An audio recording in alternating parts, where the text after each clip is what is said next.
Hi, everybody. I miss you. In my mind's eye, I'm looking out over the classroom and seeing all of you sitting out there. And, Alyssa's in the front row, and Tristan's in the back, and Henry's over there, and Allison's in the front row over here, and Haley's over there, and Janine is here, and Virginia's there. And I'm just seeing all of you in your ordinary places and thinking of you, hoping you are all safe and well and that you're going to get through the home stretch of this semester with flying colors. Let me tell you a little bit about this lecture. I'm combining chapters 10 and 12 in one here. Ordinarily, I would do chapter 10 this week and chapter 12 next week, but they're quite short. So I'm going to put them together in one video here, and that will give you the next week and a half to finish up your snapshot paper, which is going to be due in the Dropbox on April 15th. So that's the date that you need to count back from in getting that uploaded. Of course, if you get it uploaded sooner, that's great. This week, your Culture Code 4 worksheet is due in the Dropbox. We're not going to do a discussion this time, just the worksheet. And then next week, your snapshot paper. And then after that, the final exam. So we really are coming up the home stretch here, and we're almost done. I miss you terribly. I wish I could see you, especially those of you who are graduating. I'm going to miss giving you a big hug when you come across that stage, but hopefully they'll reschedule it. Okay, so for now, let's just forge ahead and stay in the game. Let's look at chapter 10. Let's start by talking about some benefits and challenges of intercultural communication. And you might remember back at the beginning of the semester, I said something about how intercultural communication, there isn't a recipe or secret to doing it well, but it is a matter of good interpersonal skills amped up. It's a matter of being really conscious of your thinking and taking your interpersonal skills such as good listening behaviors and empathy and ramping them up a notch. And that requires us to be brave. And so these benefits and challenges all have to do with having the courage to get beyond our own borders and our own preconceived notions. So some of the benefits, we tend to have stereotypes, prejudices, preconceived notions about other groups of people that we ourselves are not a part of. It's just human nature, especially if we don't know much about those people or have never met one of them, whoever the group happens to be. We tend to engage in othering, and I'm using other as a verb here. We tend to other those people, right? They're those people over there who do that thing that I don't do. And we're not always conscious of these prejudices and preconceived notions, but when you do connect with somebody from a group that you're not a part of, it can really kind of bring those to the surface and challenge them. And it can bust through those stereotypes that you might even not know you have. So the next time somebody says, oh, those people are like this, you can say, now, wait a minute. I used to think that too. But then I made a friend from that group and I learned these different things and I engaged with them and I learned that the reality is a little more subtle and more complex than the preconceived notions that we're having here. So that's one benefit. Another benefit that goes right along with that is that it can help us learn to see conflict as opportunity. Again, if we have the courage to not back away from difference and back away from disagreement, we can learn to see it as a fun challenge and to say, I was raised to think differently about that, but tell me more about what you think and let's examine that from different angles and just learn to see it as interesting and non-threatening. Then we come to some of the challenges. Again, last time we talked about conflict as opportunity versus conflict as destructive. These challenges all have to do with the idea of destructiveness. It's uncomfortable to engage with people who are different from us. we do tend to flock to our own kind. So you have to have a certain tolerance for ambiguity in order to do it successfully. You have to be willing to be wrong, be willing to be embarrassed, be willing to have your ideas challenged in order to engage with people. And that takes a certain level of self-awareness and maturity that a lot of people don't have. So we're all about kind of raising our awareness about these things. And the challenge is to not see difference as bad or wrong or something to flee from, but to see it as something that's interesting, challenging, and worth engaging in order to honor the other person's ideas as well as your own. Let's examine some dialectics that are particular to intercultural relationships. You might remember that dialectics are opposing forces that push and pull you in two different directions. So you have kind of a conflict in your own mind about two opposing things. And we're going to examine three dialectics here. We're going to look at the differences similarities dialectic.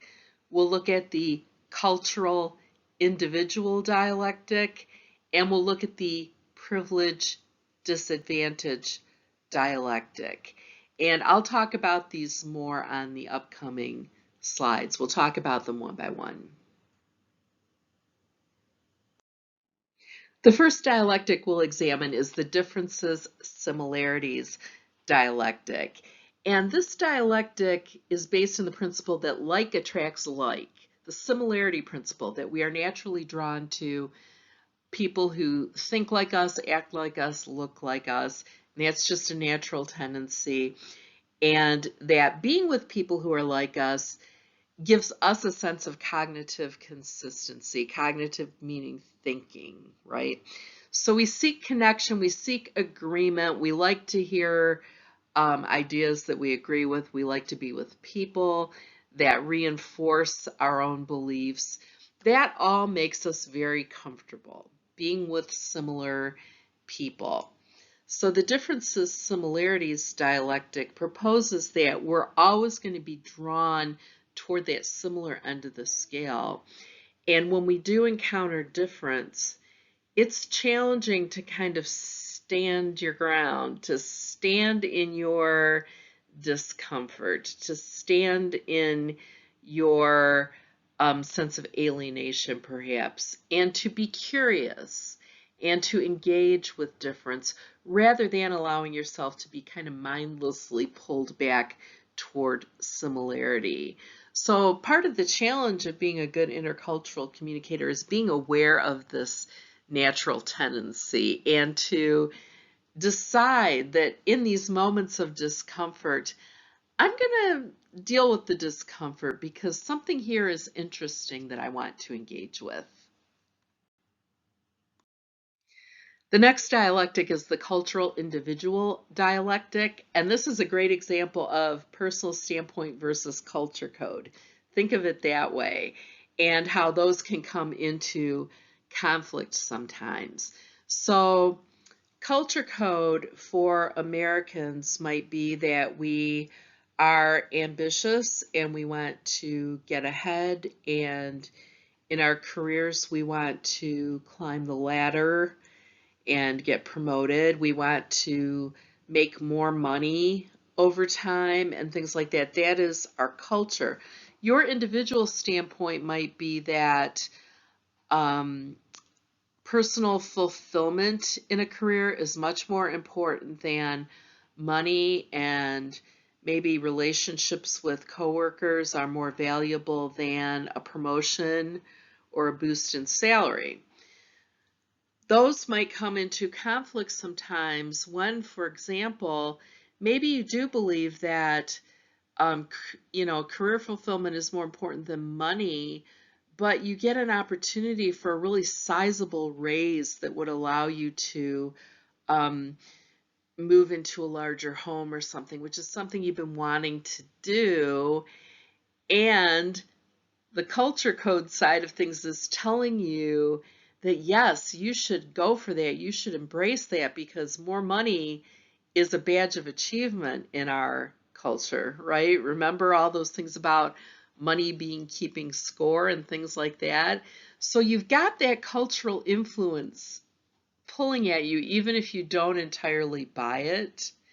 So whenever your individual personality and attitudes bump up against the general cultural attitudes, you're going to experience this dialectic and get pushed and pulled back and forth. Now, the third dialectic we're going to look at is the privilege disadvantage dialectic, which suggests that we are all privileged or disadvantaged at different times, and we're somewhere on that continuum. It depends on context. None of us is privileged in every single context we might be in. For example, in the academic world, I'm privileged because I have the years of education and the degrees behind me where I can speak confidently and I know a lot of stuff about certain things, right? So that puts me in a privileged position in a classroom or in the university. However, if you pick me up and you drop me in the middle of a different context, for example, I'm not in a STEM field, a science field. You drop me in with a bunch of molecular biologists, I'm not going to know what they're talking about. So I'm very disadvantaged, very unprivileged in that situation, right? Or pick me up and drop me in the middle of Italy. I don't speak any Italian. So a person who's used to enjoying a lot of privilege in their home context is going to find themselves very unprivileged and very disadvantaged in another context. Think about diversity in various countries where it might not be unusual to be a person of color in a certain geographic setting, and then you move to another place and you're very unusual because you're the only person in the room who looks like you. So you might have been used to being privileged at home, and now you're finding yourselves disadvantaged. Again, it's all contextual, and we can all imagine situations like this that we've been in. Just think about how as you grow up and you're going through the grades in school, right? Think about when you're a freshman in high school and you're the young one and you're the new kid, and the seniors all look down their nose at you, right? And you climb the ladder and then you get to be a senior and you think you're hot stuff, and the seniors tend to be the ones who feel that they're in charge of the school and that they're better than all this and they're about to move on to other things. Then you get to college and you're a college freshman. Every time you move to another context and you're starting at the bottom again, you find yourself disadvantaged. So you come to college and now you're a college freshman and you're having to kind of be the newbie all over again, and you're having to learn how things are done and where things are and things like that. So remember that this idea of privilege is always contextual. Many of us are privileged in a lot of ways, but that is within our own culture. If we were to enter into a different culture, we probably would not find ourselves so advantaged. If you look at page 479 in your text, it discusses these 4 levels of intercultural competence, or your skill level in interacting across culture. And we're going to be dealing with 2 different ideas, whether it's unconscious or conscious, and whether you're incompetent or competent. Okay, so remember those 2 different sets of words. We're going to combine them in a bunch of different ways to examine different skill levels of intercultural skill. It looks complicated on the surface, but once we get into it, you'll see it's really quite easy. We're just taking the ideas of being unconscious or competent or conscious, meaning being unaware or aware, and incompetence or competence, being skilled or not skilled. So you're aware or not, and you're skilled or not. That's what we're looking at, okay? So let's start with the first of these four, unconscious incompetence. Unconscious means you're unaware, and incompetence means you're unskilled. So this is someone who's unaware that they're unskilled. So this is a person who does not have intercultural skill and doesn't know it. So this might be someone like if you have a relative that says racist things and doesn't think there's anything wrong with that, they might fall into this category of unconscious incompetence.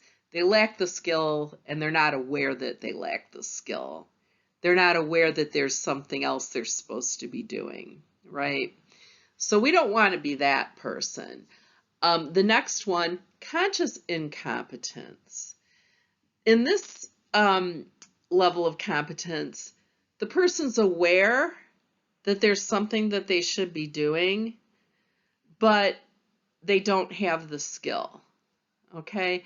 So this person is a step above the first one. This person knows there's something different they should be doing, but doesn't have that skill, doesn't know what it is. So I'll give you an example. Imagine if you're bringing your friend home to meet your family, and your friend is from another country, and your family member asks you, I'm sure there's a way I'm supposed to behave with this person, but I don't know what that is. That's an example of conscious competence. They're aware, but they lack the skill. Okay? So those first two both have to do with incompetence, someone who doesn't know what to do. Let's look at the second two that have to do with competence or knowing what to do, doing the right thing. Okay? So the third one on the list, conscious competence. This is the stage that most of us are probably at right now. We're both aware that we need to adjust our thinking, our behavior. We're aware of the need for code switching, for example, and we have a certain skill level of doing it. So we're consciously competent. We have to think about it, but we are aware and we are trying, okay? That would be conscious competence. The last one, unconscious competence, would be a state where it's so natural to you, it's so ingrained in you to exercise your intercultural skills that you don't have to stop and think about it so much first. You've developed your level of understanding and empathy to a point where you're able to be competent without a lot of mental effort behind it. And the best example I can think of for this is with learning a second language. They say that many people, when they're trying to become fluent in a second language, they're still having to translate in their head. They start with their native language, they translate it in their head, and then they say it. But when you get to the state of being really fluent, you don't have to go through that translation step. You can actually just think and speak in the other language. That is kind of an example of what unconscious competence would be. When you develop your own sense of empathy and intercultural skill to a point where you don't have to stop and think about what to do, you are more able to naturally behave in the right way. So it would be great if we could all strive for that level. Throughout the semester, we've been examining these intercultural ideas from different perspectives, the social science, interpretive, and critical. This is nothing new to you. So I'd like to introduce you to those different perspectives when it comes to effective intercultural communication. We'll start with the social science perspective, and remember, the social science perspective is always trying to be prescriptive, right? Always trying to predict things through a traditional statistical method. So the social science perspective on intercultural communication would say that you can predict whether a given person is going to be good at this or not based on certain traits. And some of those traits include what is their motivation or their willingness to be uncomfortable. A person who, for example, is going to be studying abroad and living in another country for, say, 3 months would probably be highly motivated to learn how to communicate well in that culture. A person with high self-knowledge and other knowledge, in other words, a person with a high level of awareness of what motivates people, what moves people. Attitudes, tolerance for ambiguity, and empathy. So if a person has a high tolerance for uncertainty and has that willingness to be wrong or be embarrassed, that would be a good predictor that they will be a good intercultural communicator. And then lastly, what are their behaviors and skills? Are they a person who's normally willing to compromise, willing to negotiate with others? So the social scientist would say there's a whole bunch of traits you can use to think about why someone might be an effective communicator. Another one I've heard is younger people tend to pick this up a little easier than older people, perhaps, because they're less ingrained in their ways. So if we're going to use the social science perspective to predict whether someone will be an effective intercultural communicator, let's take a fictitious person. Let's say we're going to look at Ashley, and Ashley is a 20-year-old college student who's about to go study abroad in Germany for 3 months, and she's trying to learn good skills for communicating with her new German cultural surroundings, okay?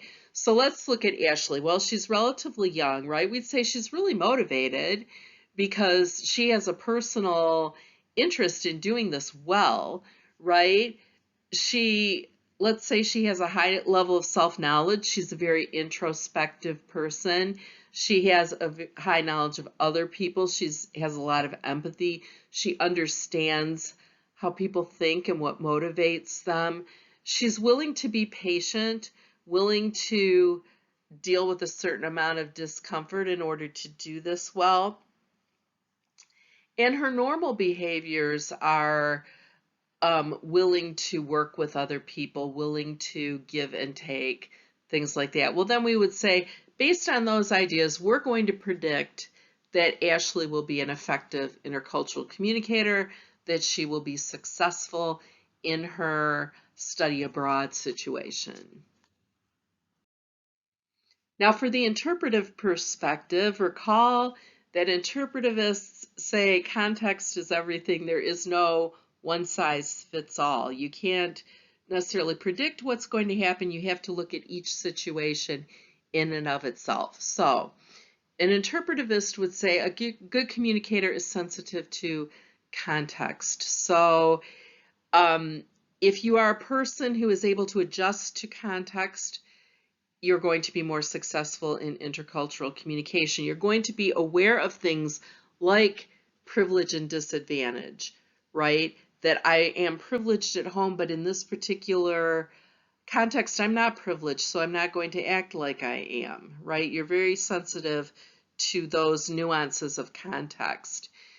The successful intercultural communicator is going to have an awareness of these different factors like historical, relational, culture, gender, racial, etc. What I mean by those is if you are going to a place that has a very deep history of conflict, for example, like we talked last time about the Middle Eastern conflict, you would have a knowledge base of that going into this context that would help improve your chances at communicating competently. You're aware of, say, the gender dynamics or racial dynamics in a given context. So you're going to be able to be sensitive to those as you code switch and adjust your communication. And you don't want to overlook one of these when focusing on others. For example, you don't want to pay attention only to the gender dynamics and overlook the racial dynamics. A good intercultural communicator is aware that all of these different things are influencing the situation. Okay, so for example, we know that Dearborn, Michigan is an enclave for Arab Americans and people of the Muslim faith. So if you're going into that situation as an outsider, you're going into that context, you're going to want to be aware of religious dynamics, racial dynamics, how people are treated within that context and within the greater context by the authority figures or those in privilege. What is the socioeconomic situation of that particular population? If you educate yourself on all those different things, you'll be better able to behave properly within all the nuances of that culture. And so that brings us to the critical perspective. Again, remember that the critical scholar is always looking at power dynamics, who has a voice, who doesn't, what are the institutionalized power structures involved, and who's getting marginalized. Issues like that are very important to the critical scholar. So when we talk about intercultural competence, the critical perspective, the critical scholar is going to say, wait a minute, well, who needs to be competent? Do I need to be competent, or am I expecting the other guy to be competent? That's really important. If I'm in the position of power or privilege, am I expecting the other person to adjust to me, or am I willing to make adjustments to them? Who decides on the criteria for competence? Really think about this one. It's going to be usually the people in the position of power or authority, the people who are in a position of socioeconomic and institutional power, who are going to decide on the criteria for competence. What language has to be used? What behaviors have to be used? It's not the marginalized person. It's not the person in the subordinate position. It's usually the person in the position of power who gets to decide what those criteria are. And then, why do we want to be competent? What is our motivation for developing our intercultural competence? Be great if it is to relate better with all people and to develop more relationships and richer relationships, but we might have other motives. For instance, to sell things. If we're in a business that deals internationally, intercultural competence, we might be motivated toward developing our intercultural competence because we want to sell more things. Nothing wrong with that. Just be aware of what your motive is. Our motive might be to convert people to our way of thinking. For good or for bad, that is one idea that motivates people to improve their intercultural competence. Or do we want to improve the world, which sounds kind of wonderful and la la, but we want to make a positive difference in our world, especially as scholars, people who've had the privilege of education. Improving our intercultural competence will allow us to enrich our own lives and to make the world a better place. And you know I believe in that. So as a good recap of the whole course, how can we improve? How can we become competent intercultural communicators? Let's go down the list. First, I have plant seeds always. And by this, I mean we can introduce people to new ideas. We can try to raise their awareness. And they might not get it right away, but we're planting a seed, right? So if someone says something racist, for example, you don't have to point your finger at them and say, hey, you're racist. But you could say, you know, here's another way of looking at that. They might not change their mind right away, but that idea might stick with them and they might think of it later when they have some life experience that matches up with it, and then it'll resonate with them. I always think about teaching as kind of a seed planting thing. It's like sowing and reaping, because students learn things in class that might not resonate with them right at that moment, or they might not connect with right at that moment. So I might not get to see the harvest, but the harvest might happen who knows, years later, when something that you learned in a particular class will resonate with you and you'll remember it, but it won't happen until you have some sort of life experience that brings it back up to the surface. We can all do that all the time. Just gently plant seeds with other people that will help them think in new ways about these things. We can enter into dialogue with people who are different from us, people who are religiously different or politically different, and that's hard. But if we come to the table with a willing heart and with goodwill toward the other person, being both willing to listen as well as talk and truly trying to understand, we can really improve our intercultural awareness that way. We can form intercultural alliances. Go talk to that person who's different. It's hard, but it is a great way to challenge yourself.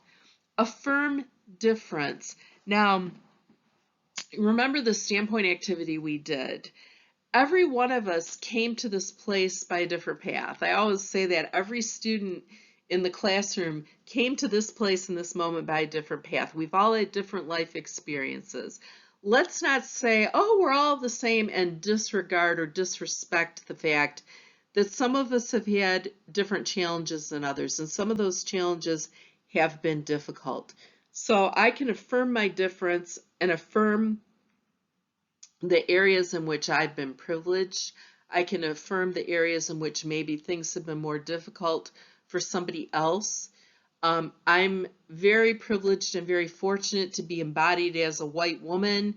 Some people are embodied in different ways that make their lives more challenging, right? I'm able-bodied for the most part. I mean, I have all kinds of health issues, but if you're an able-bodied person, you automatically have certain privileges over someone who is not able-bodied. Acknowledge that.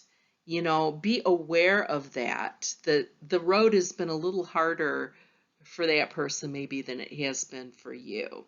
Or person who's racially or ethnically different or speaks a different language, that they are facing challenges that maybe you haven't had to face.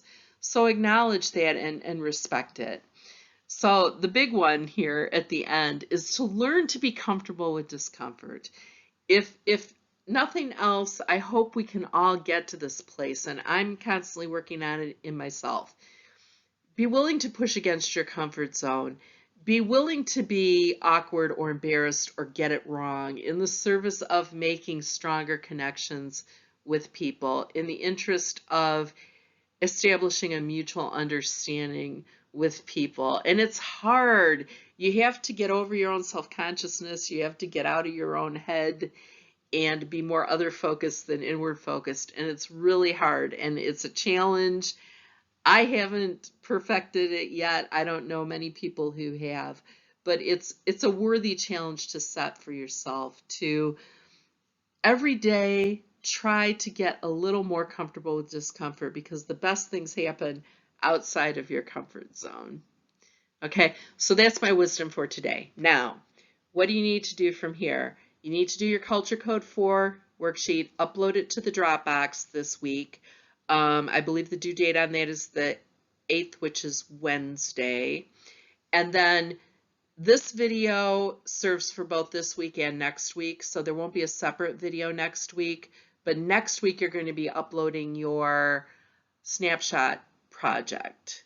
Okay, now you've had that all semester. I did push the due date out a week, but I do need them so I can get everything. I have mountains of grading to finish by the end of the term, but I do need those next week.